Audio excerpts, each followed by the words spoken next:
எங்கும் கொலை எதிலும் கொலை என்ற இந்த திமுக ஆட்சியின் அவல நிலைக்கு இன்று நீதிமன்றங்கள் கூட விதிவிலக்கல்ல என எதிர்க்கட்சித் தலைவர் எடப்பாடி பழனிசாமி தெரிவித்துள்ளார். இது தொடர்பாக அவர் வெளியிட்டுள்ள அறிக்கையில், திருநெல்வேலியில் நீதிமன்ற வாயிலில் இளைஞர் ஒருவர் மர்ம நபர்களால் கொடூரமான முறையில் படுகொலை செய்யப்பட்டுள்ளார். நீதிமன்ற வாயிலில் நடந்த இந்த கொலையை காவல்துறையினர் தடுக்காமல் வேடிக்கை பார்த்ததாக வழக்கறிஞர்கள் குற்றம் சாட்டுகிறார்கள்.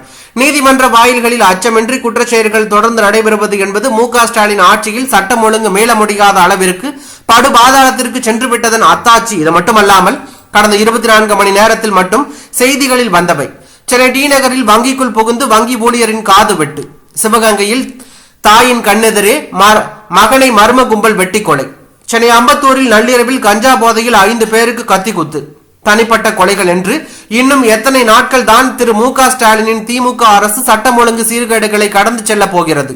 மேலும் நிர்வாகத்திறன் துளியுமில்லாமல் சட்டத்தின் மீதோ அதை காக்கும் இடத்தில் உள்ள அரசின் காவல்துறை மீதோ குற்றவாளிகளுக்கு அச்சம் அறவே இல்லாத அளவிற்கு சட்டம் ஒழுங்கை கண்டுகொள்ளாத திரு மு.க. ஸ்டாலினுக்கு எனது கடும் கண்டனம். மேற்சொன்ன குற்றச் செயல்களில் ஈடுபட்ட அனைவரையும் கைது செய்து உரிய சட்ட நடவடிக்கை எடுப்பதுடன் போட்டோ ஷூட்களிலும் மடைமாற்று அரசியலிலும் மட்டுமே கவனம் செலுத்தும் கவனத்தை தனது முதல் பணியான சட்டம் ஒழுங்கை காப்பதிலும் செலுத்துமாறு விடியா திமுக முதலமைச்சரை வலியுறுத்துகிறேன் என அவர் பேசியுள்ளது பரபரப்பையும் அதிர்ச்சியும் ஏற்படுத்தியுள்ளது.